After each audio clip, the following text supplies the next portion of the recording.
Hi guys, my name is Queen Success Ifeanyiwa Ifechikede, a student of the University of Benin, Benin City. And here is my cave transformational story.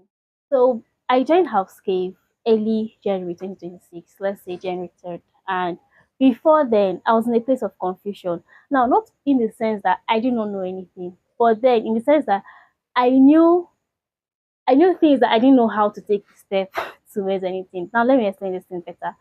It was more like I've gotten information from different sources. These different sources to put together, sometimes they may be contradicting themselves and all, but I just was not even sure what to do in my life again.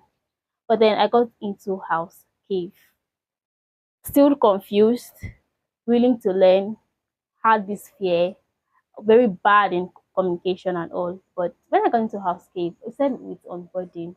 And for my onboarding, it opened a part of me that I really wanted to start, and that was content creation. Now, this was because I was able to speak to my camera, talk, share what I've learned. It was indeed a very huge and good experience for me because it was something I'd really wanted to do and I loved doing. So I just put in, not really, it didn't look much like a tax, but just something to ease off stress. And it was a good thing. And for my onboarding guide, speaking with her from time to time, even when I got confused at some point, outside cave, life in general, she was so welcoming. I could speak with her. I could talk to her. And she encouraged me to also talk to other mentors, which I did. I connected with them and all. Now fast forward to the bridge, being a leader with my pod members. Sometimes it was like very, very overwhelming because I took up the role based on I really want to be a leader. I really want to gather people, talk to them, lead them. That's one thing I would love to do with my life. And I said this should be a very good platform to learn, to practice, to execute. And it has been a good one. The mentors has been so good. You could speak to them when anything becomes so hard, and it made the whole process easy. I would say that, oh, I've learned because trust me, I've read a book on leadership before, but I can't even remember what I read. But then practicing now, knowing how to relate with people, and also my communication skill. I was one person that didn't want to enter anybody's DM. I just would love to stay on my own.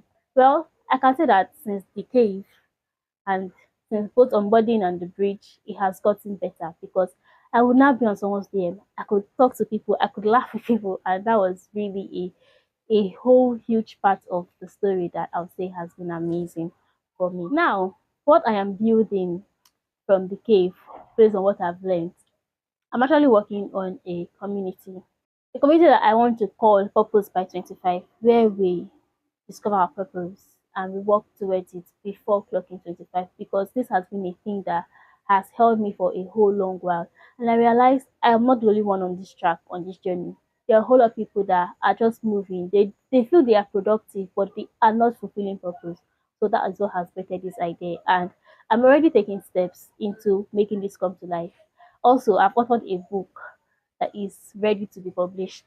At some point, I was like, I'm very grateful for Housekeep. Especially during the bridge, I'll be reading based on the resources given to us, and I'm like, thank God for Housekeep, oh, thank God for Housekeep. Because I am unlearning, I am relearning, learning new things that I've never heard before, truth be told. And I was just grateful. Like that period, I'll just be like, thank God for Housekeep. I'll read more again. Oh, thank God for Housekeep. But then this is me officially saying, thank God for the cave because with the cave I've been able to awaken a new me that I'd really hoped for but didn't know how to get there. So thank God for house cave. Thank God for the cave. Thank you.